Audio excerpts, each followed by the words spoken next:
Okay. So we will be reading from Srimad Bhagavatam.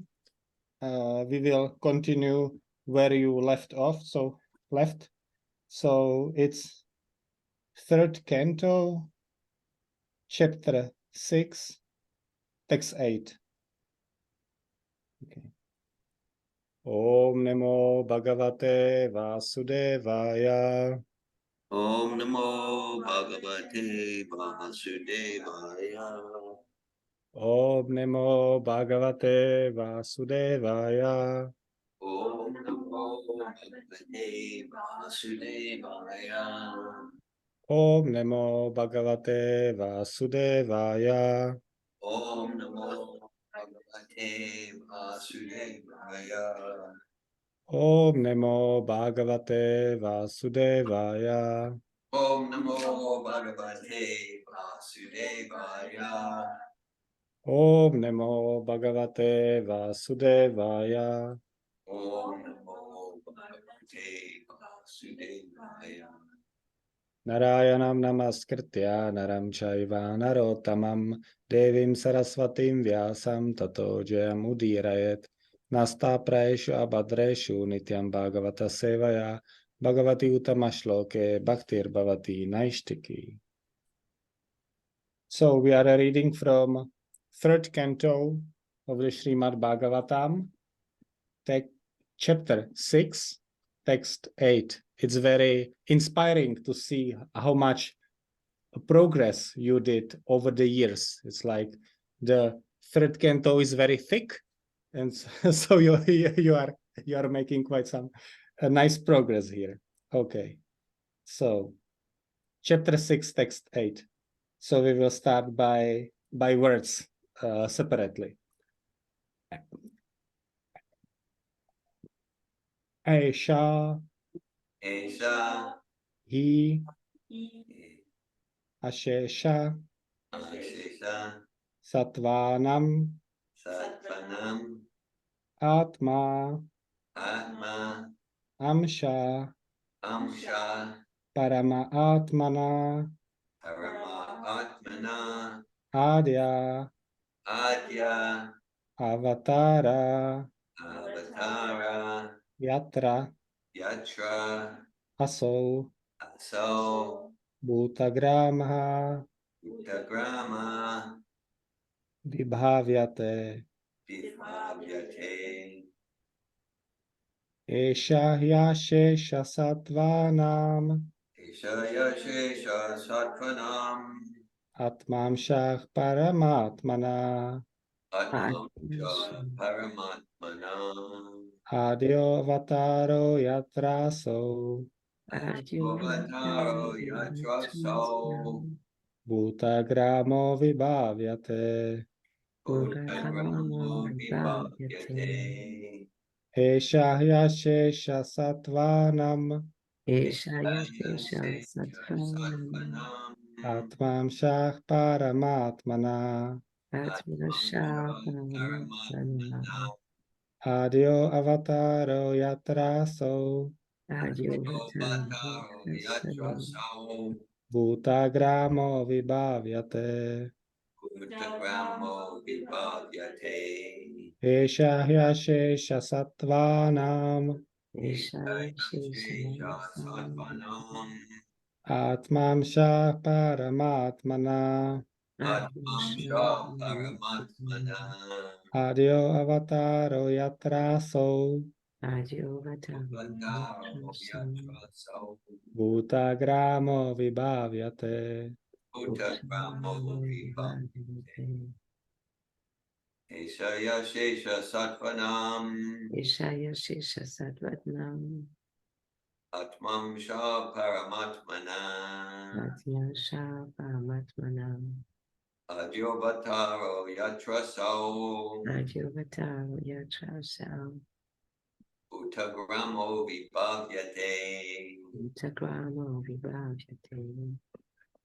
Ishaya Shesha Satpanam Esaya Shesha Satvanam,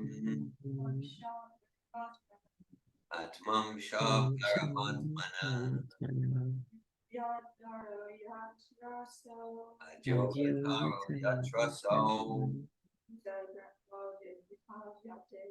Utagramo bhagyate.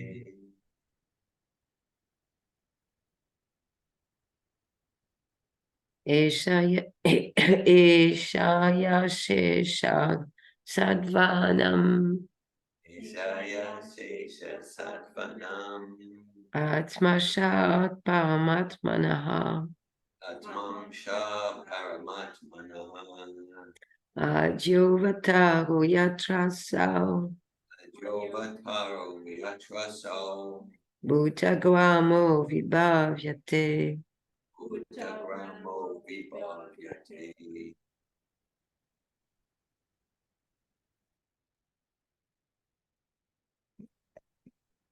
Esha, Esha. this, This. he, He. certainly, Certainly. Ashesha, Ashesha. unlimited, Unlimited. Sattvanam, Tattvanam. living entities, Living entities. Atma, Atma. self, Self. Amsha, Amsha. part, Part. Parama Atmana, Parama Atmana. of the Supersoul, Of the super soul. Adyaha, Adya. the first, The first. Avatara, Avatara. incarnation, Incarnation. Yatra, Yatra. whereupon, Whereupon. also, Aso. all those, All those. Bhutagramaha, The Brahma. the aggregate creations, Aggregate creation. Vibhavyate, Bhavyate. flourish. Flourish. Translation. The gigantic universal form of the Supreme Lord is the first incarnation and plenary portion of the Supersoul. He is the self of an unlimited number of living entities, and in him rests the aggregate creation, which thus flourishes. Report. The Supreme Lord expands himself in two ways, by personal plenary expansions and separated minor expansions. The personal plenary expansions are Vishnu Tattvas, and the separate expansions are living entities. Since the living entities are very small, they are sometimes described as the marginal energy of the Lord. But the mystic yogis consider the living entities and the supersoul, Paramatma, to be one and the same. It is, however, a minor point of controversy. After all, everything created rests on the gigantic Virat or universal form of the Lord. Om Ainanatimirandasya Gyananjana Shalakaya Chakshur Unmilitam Yena Tasmai Shri Gurave Namaha Nama Om Vishnu Padaya Krishna Prestaya Bhutale Shrimate Bhaktivedanta Swamin iti namine Namaste Sarasvate Deve Gauravani Pracharine Nirvishesha Shunyavadi Pasketya Deshatarine Jai Shri Krishna Chaitanya Prabhu Nityananda Shri Advaita Gradara Shivasari Gaura Bhaktavrinda Hare Krishna Krishna Krishna Hare Hare Hare Rama Rama Rama Hare Hare. I will read the translation once more. The gigantic universal form of the Supreme Lord is the first incarnation and plenary portion of the Supersoul. He is the self of an unlimited number of living entities, and in him rests the aggregate creation, which thus flourishes. Okay, so in the text there is the word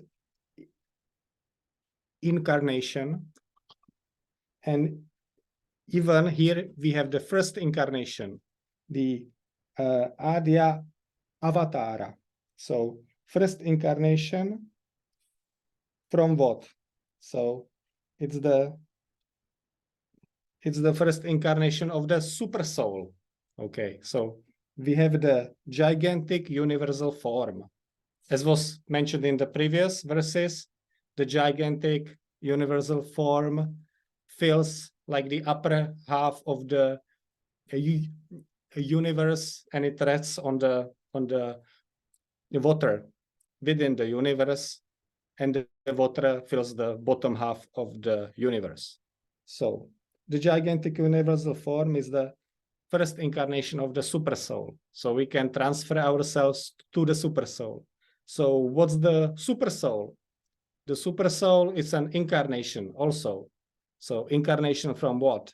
So it's the incarnation from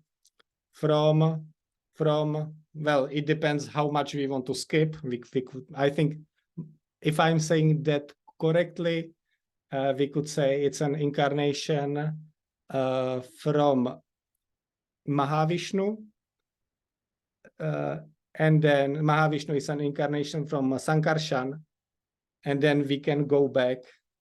And now I skip something.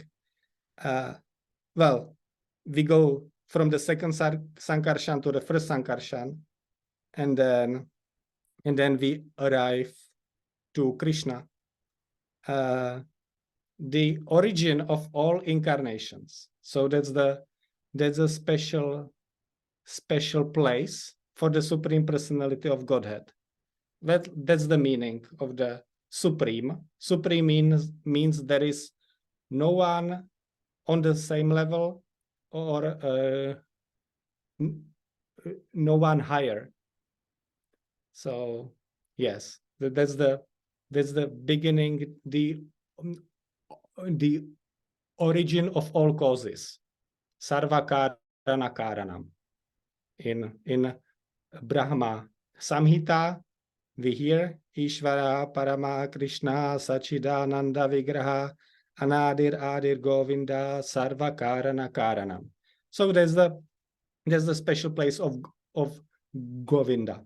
And here Srila Prabhupada explains in the purport that the Supreme Lord, so we are now at the origin of everything, expands himself in two ways, by personal plenary expansions.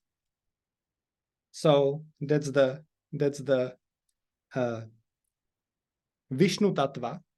So this is the Supreme Lord himself expanded in various ways, and all of these are persons. All of these are persons because it's personal plenary expansion. Okay, and the Vishnu Tattva is, in a sense, on the level of the Supreme Lord. We could say, in some sense, they are not, and in some sense, they are. So they are not because they are not the cause of all causes, because they have other cause. But in many other ways, they are on the level of the Supreme Lord. And then we have the separated small expansions.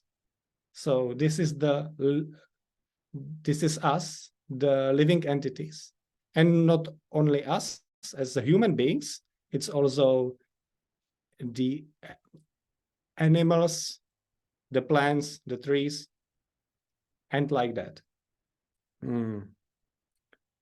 So we are an expansion of God. That's nice. We could even say we are God. Yeah, that is also in a certain philosophical sense valid. It's valid. But we are not the Supreme Lord. That's the distinction. That's the distinction.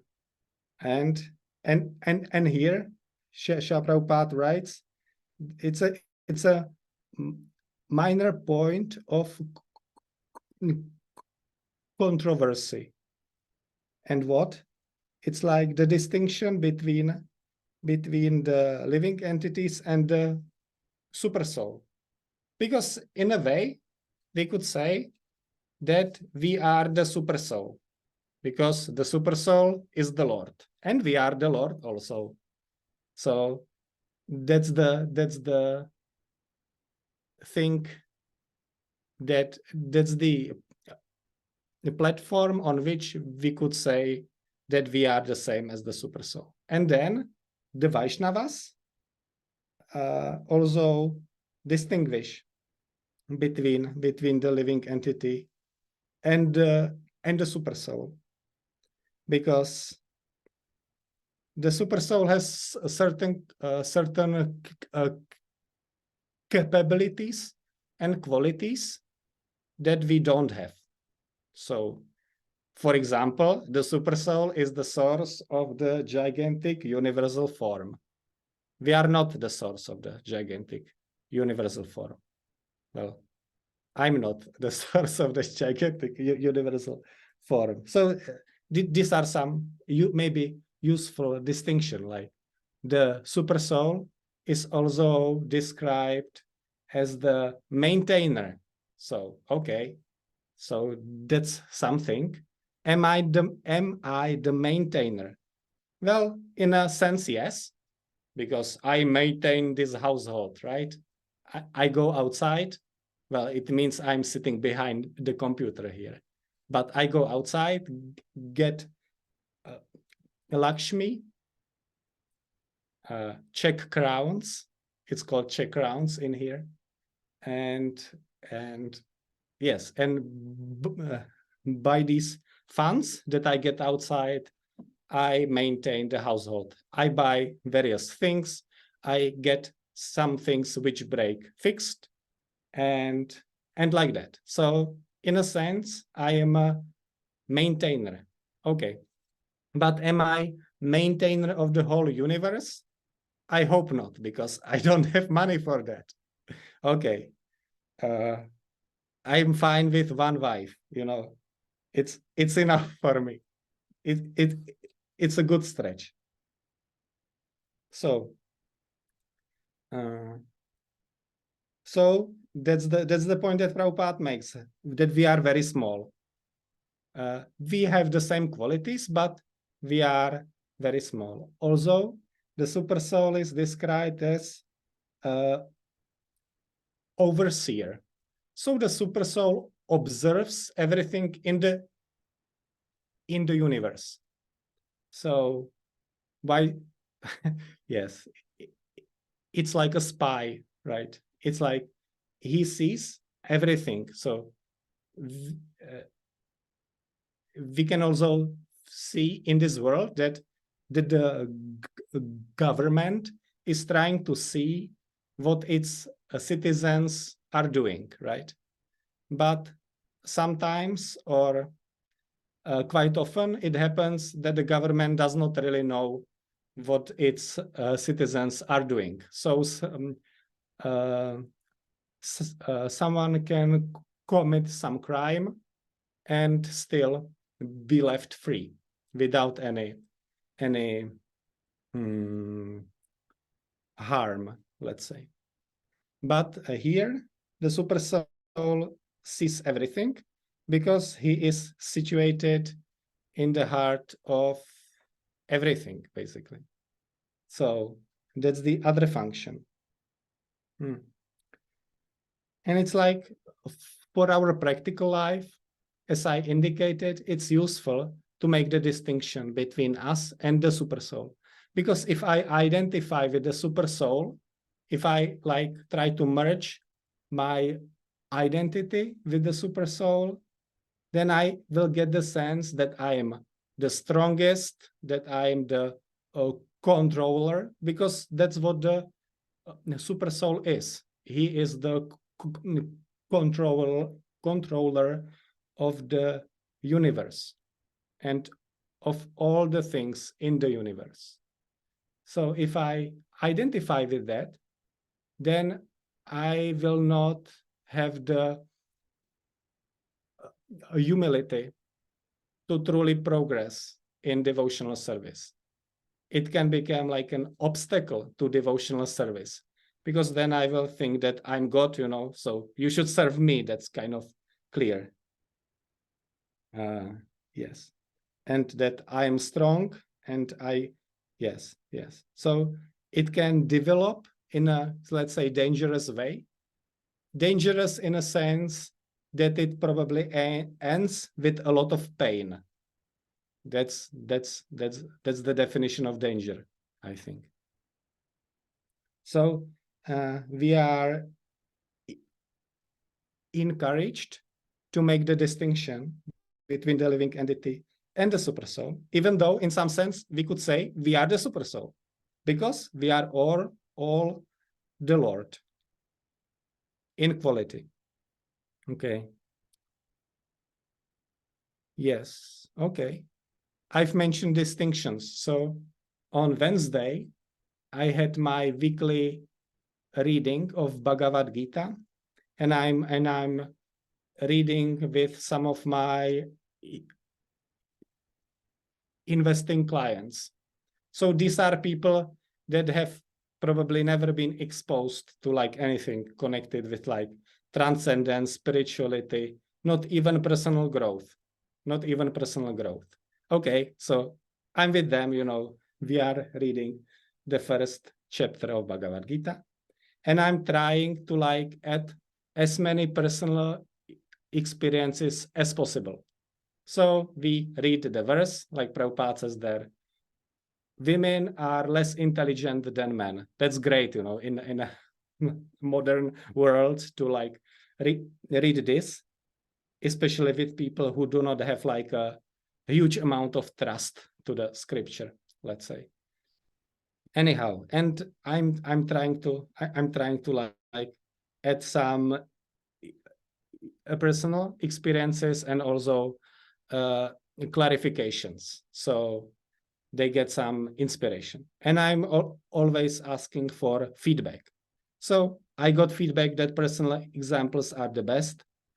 And on Wednesday, we discussed compassion. Often, like Prabhupada mentions some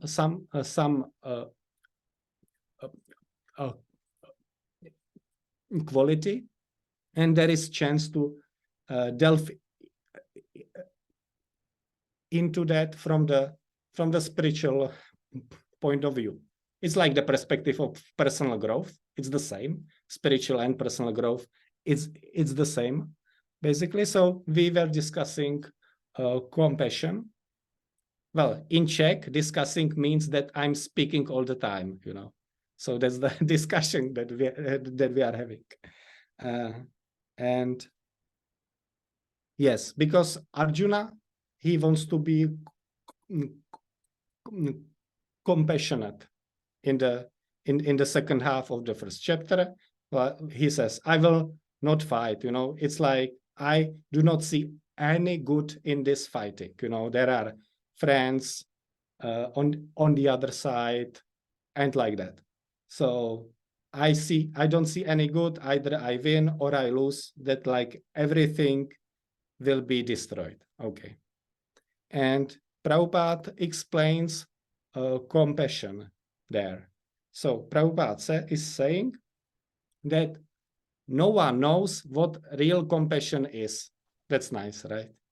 We have at least like we have some sense of like what is compassion, but Prabhupada and Krishna, they are giving the true definition of compassion. And Prabhupada gives the example of a drowning man. So if someone is drowning and I have a compassion for his clothes, then I'm a fool, right? Because there is like is the similar example when there is a car crash. It's kind of inappropriate to ask first what happened to my car, right? Because the compassionate thing is to ask whether anyone was hurt, right? So there is some distinction. So we can have a sense that compassion is a good quality, but not so fast. It depends compassionate to what. So we should be compassionate for the spirit soul. That's the true compassion. And we shouldn't be like too much compassionate for the body. Like in a sense is the same like being compassionate for the car. Like I have some sense of compassion for the car because the car is useful. So I want to keep it functional, which is especially difficult when I borrow the car to my wife. But I still have one car now, so and it's still not broken yet. So, so we were discussing compassion, and we as the conditioned living entities have a chance to cultivate these distinctions. Like in a few hours, I will be giving a workshop on financial freedom. Okay, so like I think the main problem with like feeling happiness at work is that we think, at least, or I think, that the work itself will make me happy, that a certain form of the work will make me happy, and that's like true to a limited extent, because okay, if I engage myself in some horrible work, let's say I will be reading news in a TV, like this kind of job, I will be frustrated in like 1 minute. So, and okay, then if I engage myself in something which is aligned with my psychophysical nature, I will be happy maybe for like 3 hours, maybe for a week, maybe for a month, maybe for 3 years, right? But sooner or later, I will try to seek a different rasa, a different experience, because we are all trying to get some juice. Today I was listening to Prabhupada, and he was talking about the juice. So, and like that's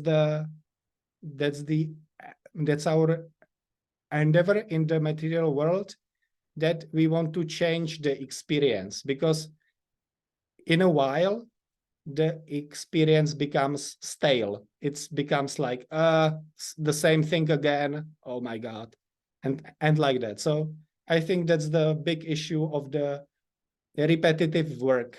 If we basically emotionally depend on the form of the work, then I don't think that it can work, like the sense of like the being free, satisfied, happy, having a sense of peace. Like Prabhupada was saying in the car that we are after peace, but the real peace is, well, the peace is in the mind. So there is no peace. Like if everyone stops fighting, then we will have peace. That's not how the world works. I'm sorry. It's like the real peace is in the mind. And that means that means that we are responsible. That's nice. Responsible. We are responsible for our own peace, which is not dependent on anything external.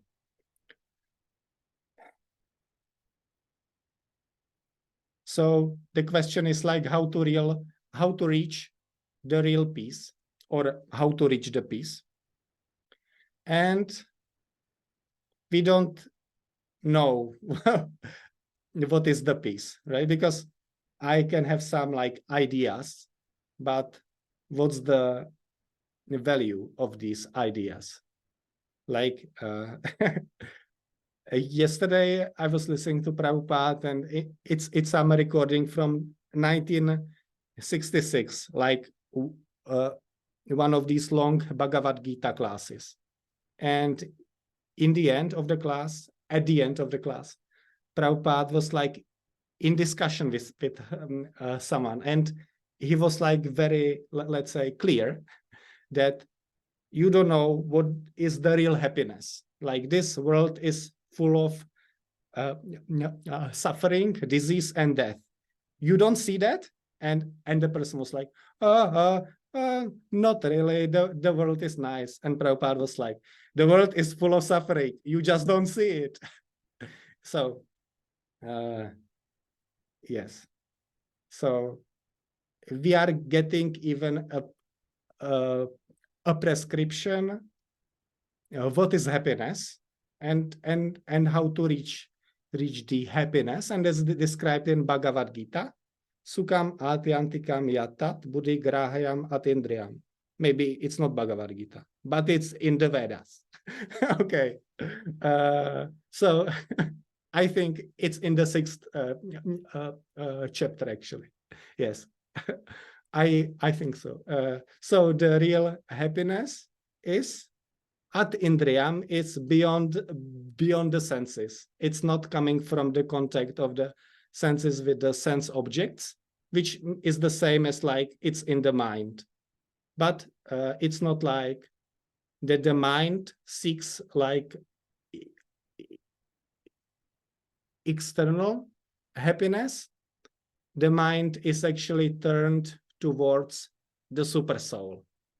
Now we are coming to the super soul, because that's our chance to turn ourselves to the super soul. And the way to turn ourselves to the super soul is recommended as chanting the Hare Krishna Mahamantra. Hare Krishna, Krishna Krishna, Hare Hare, Hare Rama, Rama Rama, Hare Hare. And that's the recommended process, how to reach the true peace. And yes, and that peace is not dependent on anything which is beyond our control. That means beyond our control is the whole material world. It's like we just think that we are in control, and we are trying to be in control because we are anxious and fearful what will happen next. So Prabhupada was also saying in the car, it was like, yes, like that we cannot reach peace if we are always fearful what will happen in the next life, because there are always many problems. So the real peace is like not trying to resolve the problems, because we will not reach a point when there will be no problems in this world. The point is like to focus on something else with our consciousness. And as we are focused with our consciousness, we can still go and kind of take care of the problems if it's meaningful, let's say. Okay, so I will read this once more. Esha Shesha Sattvanam Atmamsha Paramatmana Adyo Avataro Yatraso Bhutagramo Vibhavyate. The gigantic universal form of the Supreme Lord is the first incarnation and plenary portion of the Super Soul. He is the self of an unlimited number of living entities, and in him rests the aggregate creation which thus flourishes. Hare Krishna. Thank you for listening. And now is the time if you have any question, comment, sharing, feel free. Hi, Krishna. I have a question. Can you hear me okay? Yes. Can you hear me? Oh, sorry. Yes. Anyway, yeah, I found it interesting or as I was surprised in the purport and you mentioned it when Prabhupada said that the difference between the Paramatma and the soul was small. I mean, not that this difference was small. That argument between the two is like a minor argument. I guess that's how I heard him say it, and it just really surprises me because it seems like such a huge thing, and even in everything Prabhupada says to make that distinction. And like you said, which was really a nice point about how it'd be very hard to learn to be humble and a servant of Krishna if you saw yourself as God also. And so I'm surprised he uses that term, that it's a small argument. It seems like such a huge argument to me and so incredibly important. I wondered what you thought about the fact that he called that as a minor thing. Thanks for that question, Kim. Yes, I think my perspective is from some perspective it's big and from some perspective it's small. So it depends kind of where you want to stand at the point. So like you are experiencing that the distinction is large. Okay. And I like we discussed the case why we can take the argument that the distinction is large because the super soul is large and we are small. So that's the argument connected with the size, the quantity, let's say. But the other argument is the argument about the quality, and the quality is the same. So if I focus more on the qualitative part, that the controversy will be rather small. Hare Krishna.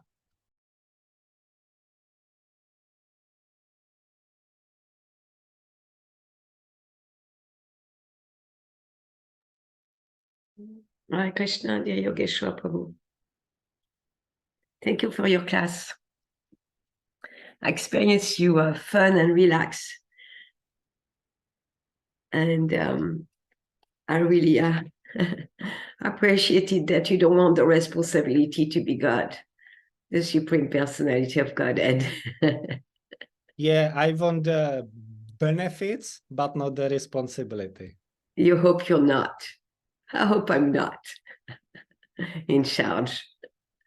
You like the privilege, but not the responsibility. We're all in that boat. We want privilege, but no responsibility. And yeah, I also appreciated the distinction between quantity and quality. And, for sure, for us to realize we are godly is, in some situation, it doesn't matter if we understand we are God or not. It's already progress. I believe that's where Prabhupada goes. It's like it is progress to understand we are godly, qualitatively like God. It's a big progress, spiritual progress.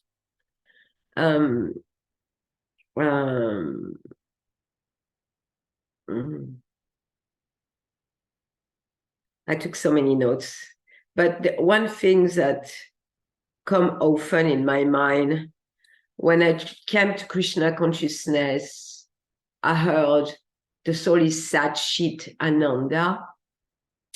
And my experience coming to Krishna consciousness was a lot of deja vu. Or a lot of, like a sense of coming home, reading the books of Srila Prabhupada. And the explanation I got at the time was because the chit potency that we have all knowledge because it's a cheat potency. And then more and more in my life, I look at intuition or a sense of knowing about Krishna or about Krishna consciousness. I don't look at it anymore coming from the cheat potency. I look at it coming from the super soul speaking to me. And that's often what Srila Prabhupada says too. And so, it's just like that conversation seems, seems to be going on for many years in my mind. Like, what is the knowledge I have or I get that because it's intrinsic to my being, and what is the knowledge I have and I get because my being is intrinsically connected with super souls that's constantly guiding the journey in the material world. Hare Krishna. Thank you for your sharing. And like the question is like of very subtle distinctions. That's my sense. Like you are looking at what you resonated with when you came to Krishna consciousness, and like in the months and years after that, and like one way that you were like experiencing it, okay, it's like the perspective, okay, it's like the knowledge is inside me or was inside me, and here is the same thing. I see the same thing. It's like coming home.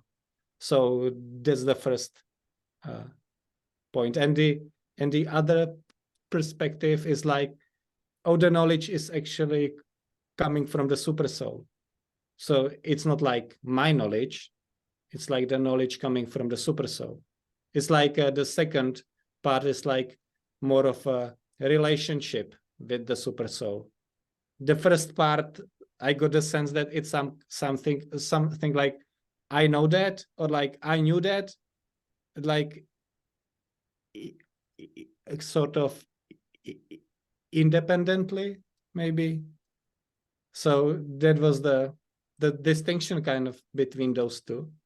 Did I got that right, or is there something more that you would like to clarify? Yeah, the knowledge independence. However, it was like connected with a sense of an existence as a part and parcel of Krishna. So it was not ego boosting, or it's not ego boosting, or it's not a thing that lead to think I am God. Like that.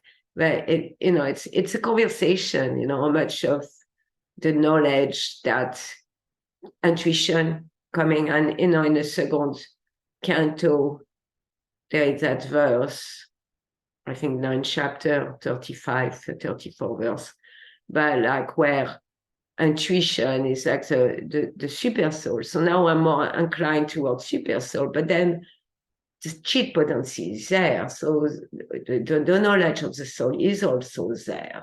And what is that knowledge? It's that kind of conversation.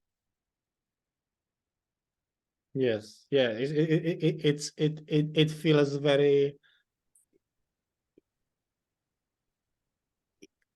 interconnected, like these two, that you cannot really separate. Like knowledge is described as like amanitvam, adambitvam, ahimsa, kshantir, arjavam. So it's not like facts, it's the qualities that's described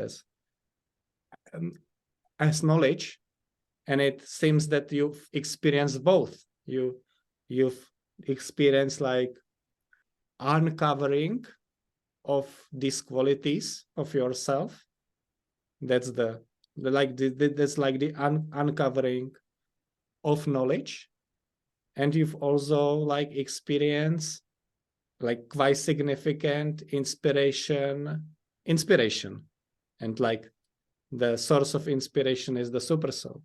So it sounds like that you've experienced both, and they don't seem to be exclusive. Mhm. Yes, like as you were sharing, I think like my sense, like firstly associating with Prabhupada in this life was like that I was connected to the Sat. That was my like experience. That like that's also like my understanding that like the experience of Sat is closer than the other uh, uh, qualities of the spiritual world. It's like reaching the stage of a Brahman is easier than reaching those other stages. So that was my experience in the first, I don't know, days, months, and like that. Hare Krishna. I appreciate you brought Srila Prabhupada in a picture, because it's kind of, yeah, it helps us connect with ourselves, self-realization, and then it helps us to connect with the super self, super soul. And then it helps us to connect with the Supreme Personality of Godhead in loving relationship. Thank you, Yogesvara Prabhu. Thank you. Haribo. Hare Krishna, I'm appreciating this discussion and your class, Yogesvara Prabhu, and this question from Mother Malini. One analogy that comes to mind, but it seems to me, based on my understanding of Prabhupada's teachings, both are true. There's the chit potency and there's the super soul connection. Of course, even that Sat Chit Ananda, the chit potency, the Sat potency that the soul is made of course, that also comes from Krishna. Ham Sarvasya Prabhavo Mata Sarvam Pravartate. So it all comes from Krishna through super soul. Still, let's use the language. On our own, we have chit potency. And a metaphor that comes to mind, used by Prabhupada, given by Prabhupada, is like, let's say if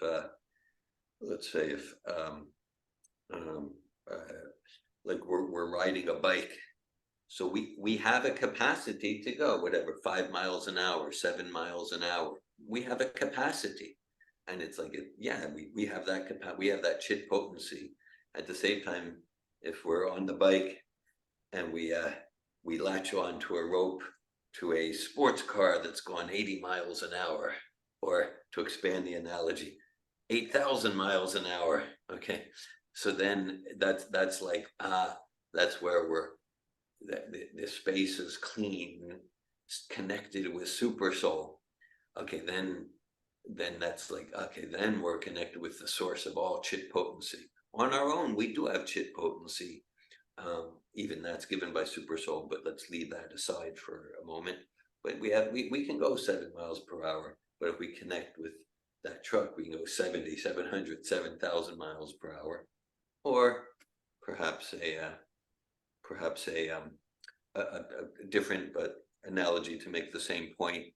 So let's say a flashlight or a firefly. Okay, it has some capacity to illuminate. It has some capacity to illuminate the firefly or the flashlight. If we trace it back, even that capacity to illuminate comes from the sun, right? Because the sun creates the soil for all the food, or all the materials come from the sun if we trace it back. But let's just say the firefly and the flashlight has its own illuminating capacity, but then compared to the sun is multi-trillions of times greater capacity. So those are some comparisons come to mind, and ontologically, philosophically, they're both true. We have our own chit potency, and that could be intuition, and then at the same time we have the opportunity, particularly in the human form, to consciously connect with Super Soul, which is non-different from Prabhupada. Prabhupada's the external manifestation of Super Soul, to consciously connect with Super Soul, and then we're connected with the sports car that's gone 1,000 miles per hour. And then, yeah, I mean, what Kim is back here. Yeah, I mean, that completely caught my attention in Prabhupada's purport, because like, what's Prabhupada saying? He said, it is, however, a minor point of controversy, because we hear so much, like probably 90 or 95% of the time, when we hear Prabhupada speaking about or writing about the oneness and the impersonalism and like that, it's oftentimes an apparently critical mood, and maybe even disparaging, some could say. And he says, oh, but it's a minor point of controversy. So I appreciated your eloquent response, Yogesvara Prabhu, that yeah, in certain senses, and often, most of the time, Prabhupada emphasizes the sense where this is a big deal, as Kim expressed, and as like that. This is a big deal because, well, for many reasons. One, if one is attached to the oneness conception as the all in all, as the most complete, then that prevents one coming from bhakti. And where Prabhupada, we often see him get really fiery, is where not just one is attached. Well, I prefer the impersonal realization. Okay, fine, and that's valid. But then those who are attached to the impersonal realization, sometimes they deny the possibility of the absolute being sentient and personal. And so then Prabhupada, or a dear servant of Krishna, they're basically saying, oh, Krishna doesn't exist. When he exists, he is a material form. Then that becomes a very risky, even offensive philosophical view. And then you shared, Yogeshwar, you were listening to one of those long Gita classes from '66. I think it was another long Gita, maybe the same one. Prabhupada's also talking in like '66 New York. And I remember he was speaking, because he was speaking to like his, the hippies there and like that. And he was speaking about the conception of spirit, the conception of divinity, and he was speaking just about the prime importance of spiritual life. And he talked about like the melas in India, the Kumbh Mela, and he was making the point that like in that part of the world, when people get together, yeah, Prabhupada didn't say this, but it's not for a football match, or like the biggest crowds is like tens of millions of people. They get together for spiritual enlightenment, and because that's real human culture. And then Prabhupada said, and many sannyasis come, and he came to explain what a real sannyasi is.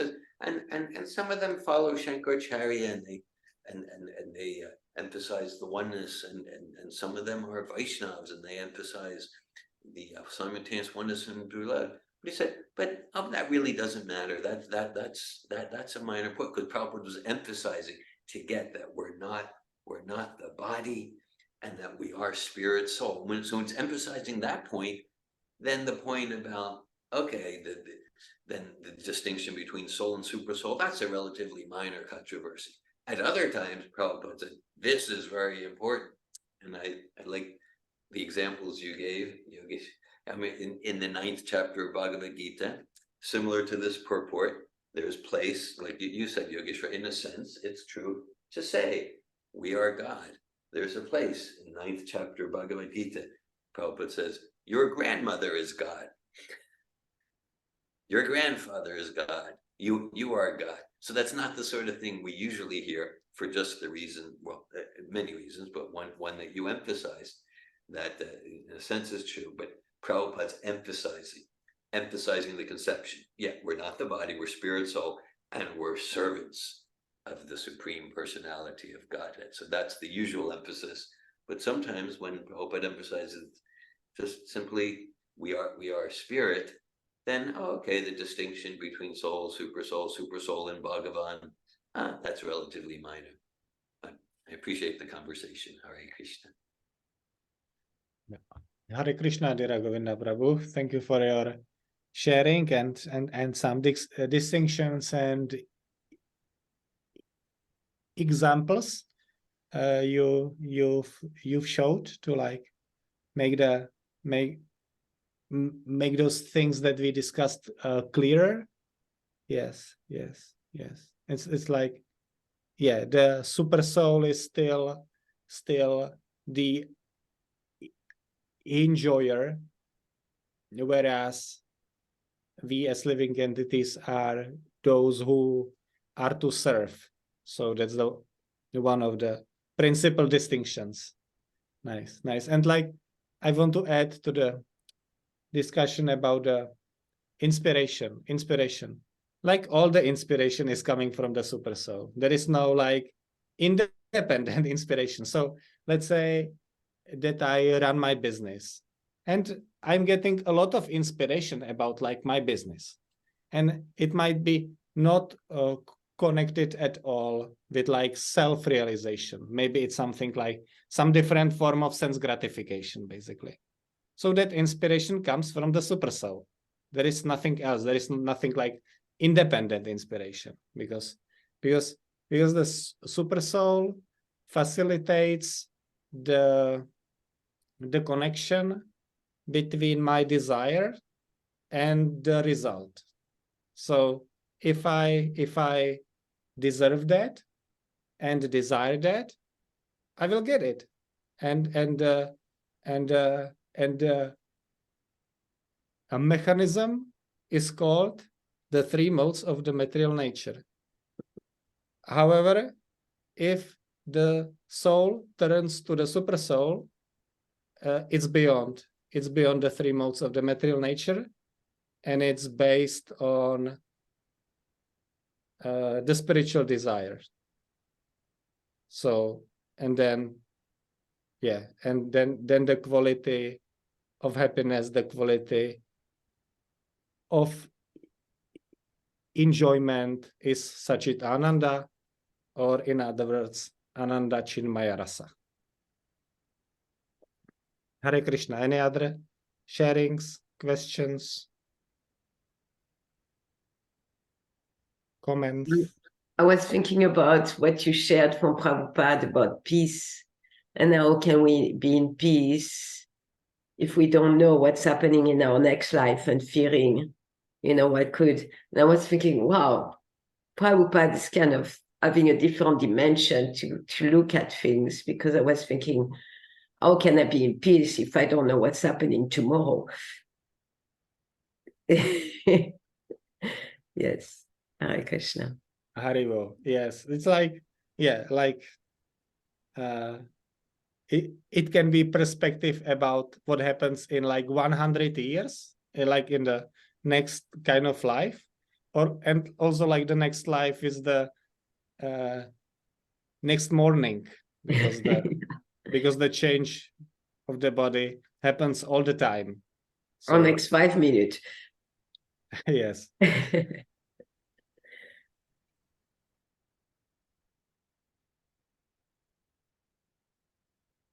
Okay.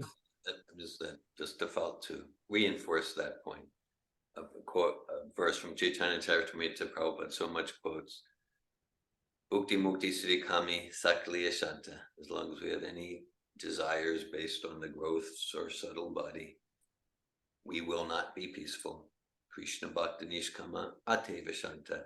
And when our propensity for desire is fully transferred to please Krishna, then we're peaceful. Hare Krishna. Hare Krishna.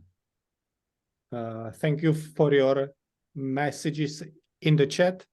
I'm glad you were here and you are experiencing some inspiration. It was nice to be with you. Haribo, Hare Krishna, and I wish you a blissful Sachit Ananda day. Hare Krishna. Grantara Srimad Bhagavatam ki Jai. Shri Prabhupada ki Jai. No, Hare Krishna. Thank you, Yogesvara. Thank you. Hare Krishna.